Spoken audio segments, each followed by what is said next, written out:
What's up guys, welcome to my channel, Sitting with Steph. Today we're going to go over some basics of makeup, a beginner's how-to if you will, and if you like the look, keep on watching. Okay guys, let's go ahead and get started. So I've already cleansed, moisturized, and put SPF on my face. SPF is super important because it helps prevent wrinkles, and let's get real, nobody likes wrinkles.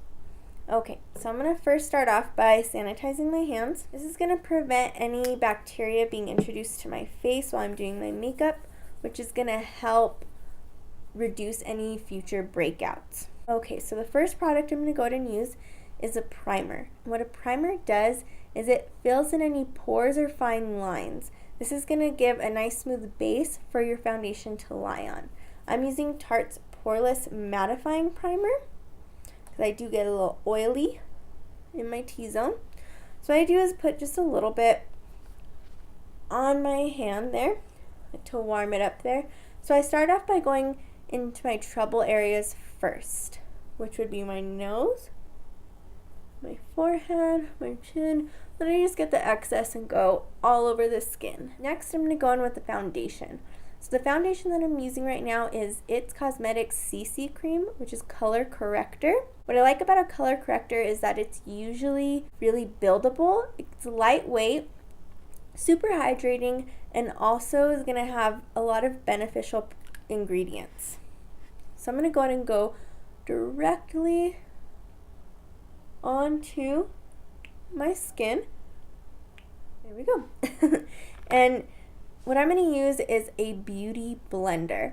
So what I like about the beauty blender is that it has this tip here, which is going to give me an easier way to get those hard to reach places. So with the beauty blender, I'm going to go ahead and streak out the foundation here. Now that it's streaked out, I'm going to go ahead and blend it by pouncing on my skin. So also what's nice about the beauty blender is I feel like it gives like a nice skin-like texture. My baby hairs cannot be tamed today, sorry guys. Okay.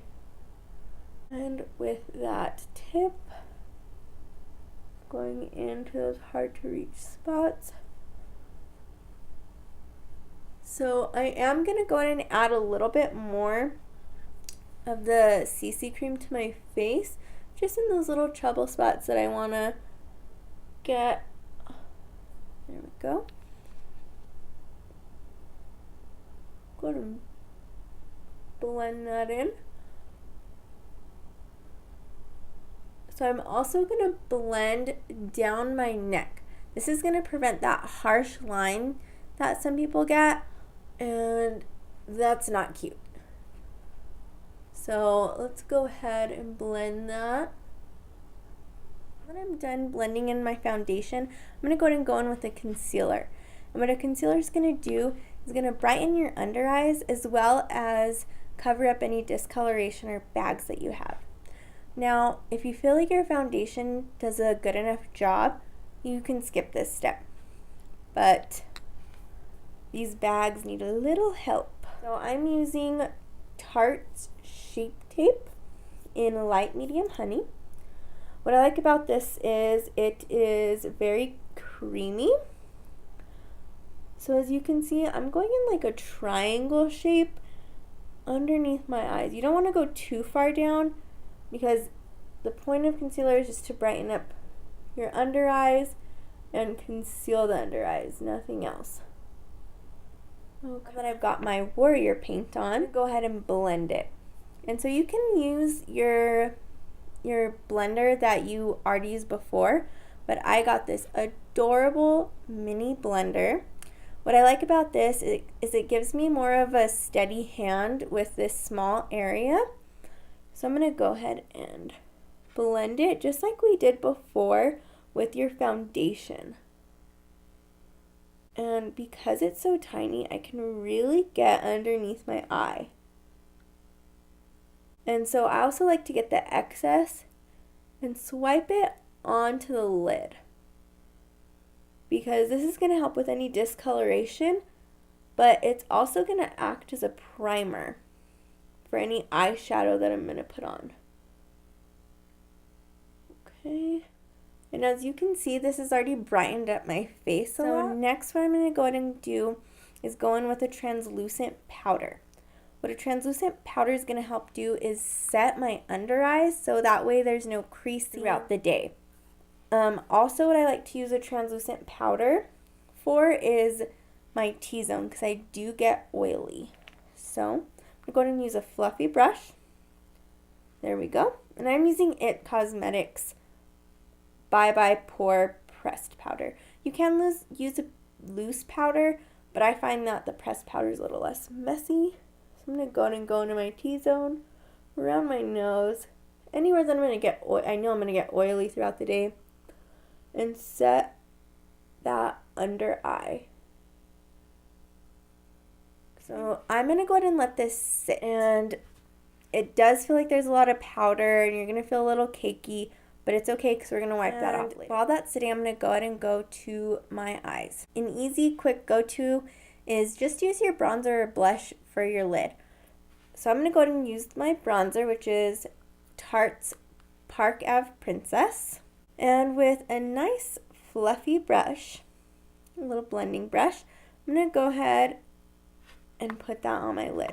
I'm going to start with my crease and then blend it in.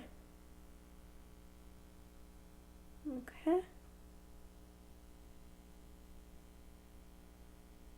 I love using a bronzer because it's going to give me a golden look. And so I'm going to go ahead and dip back into the product and go into my crease again just to give me a defined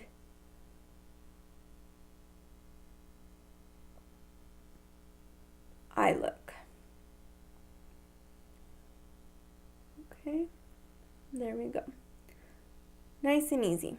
Okay, now that we're done with the eyes, I'm going to go ahead and wipe off that translucent powder with a nice fluffy, dense brush. Just go ahead and swipe it off. Ooh, I could do this all day. It feels so good. Okay. So now that we're done with that, I'm going to go back in with my bronzer and apply it to my face. So with bronzer, it's really nice because you can give yourself a nice chiseled look and slim your face. So you're going to want to start with the hollows of your cheeks. And a good way to figure out where the hollows of your cheeks are is you go with your brush handle, go from your ear to your mouth, and kind of gives you an idea of where it's at. So I'm going to go ahead and dip into the bronzer. Go ahead and tap off the excess. I always feel super professional when I do that. Okay, so here we go. I'm going to go ahead and give it a stroke right there, and I'm going to go ahead and blend it upward. Okay. And you're not going to want to go downward with this. If you go downward, it's going to defeat the purpose of giving a chiseled look, kind of like a contour. And go back in for the other side. Tap, tap. And do the same upward stroke. Blend it. Okay. I always feel like bronzer makes me look more awake. But that's just me. So without dipping back into the product, I'm going to go ahead and go on my jawline. This is going to chisel out my jaw a little bit. Okay. There we go. And on the top of my forehead as well. Okay. Blend it just a little bit more. So now that we're done with bronzer, we're going to go ahead and move on to blush. I like to use more of a shimmer blush just because it's a little more fun. Right now I'm using GALifornia by Benefit, and it's more of a peachy tone. So with blush, I'm going to go ahead and use a dense brush. Okay, before I dive into this, you're going to want to go tap lightly into the product because you can always put more blush on, but it's really hard to take it off. Okay, so go ahead and do that. And now on the apples of your cheeks, which are right here, you're going to look funny doing it, but it's okay. So you're going to want to start there and stroke upward just like you did with the bronzer. This is going to give you a more natural sun-kissed look.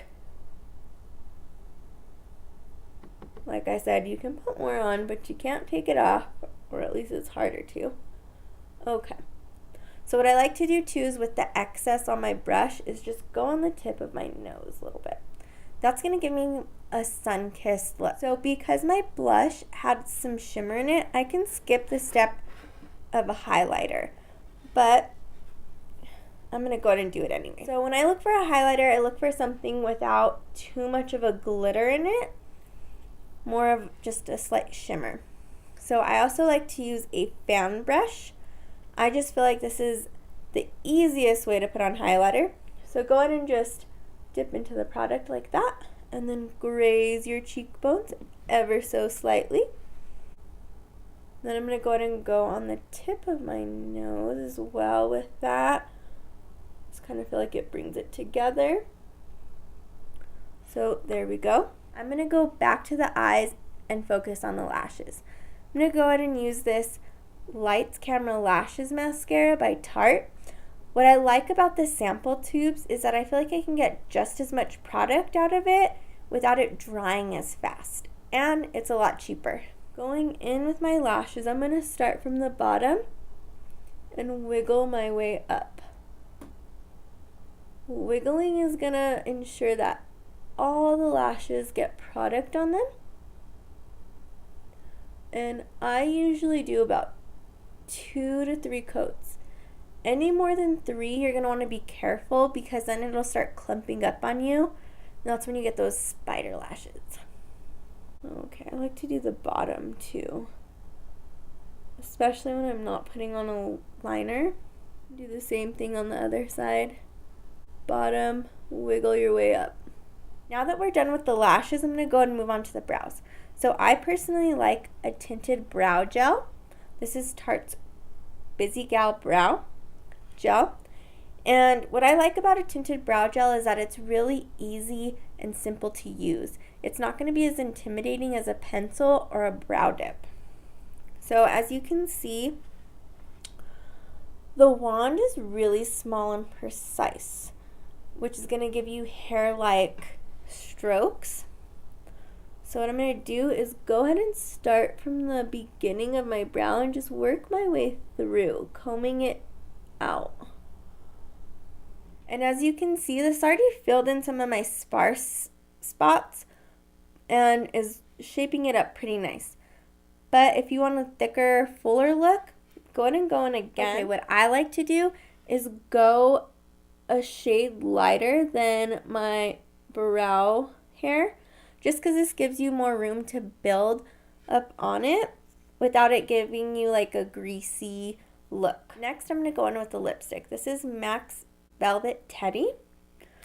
So with lipstick, a little trick I like to do, even when you're not using a pencil, is go ahead and go in an X formation. This is going to help you stay in the lines and give you a more defined Cupid's bow. So I'm just going to work my way down and go all over. Okay, a trick that I do is I'll get my pinky and go down the middle to kind of give myself a cleaner Cupid's bow. And there you have it. We're all done. I think it's important to learn the basics before you move on to anything more advanced. And it's also nice to have a solid makeup routine. This is going to help you get ready faster in the morning, especially when you hit that snooze alarm several times. So if you like this look, go ahead and stay tuned. I'm going to have new content coming out every Monday. And I would love your support, so please go subscribe to my channel. Thank you guys.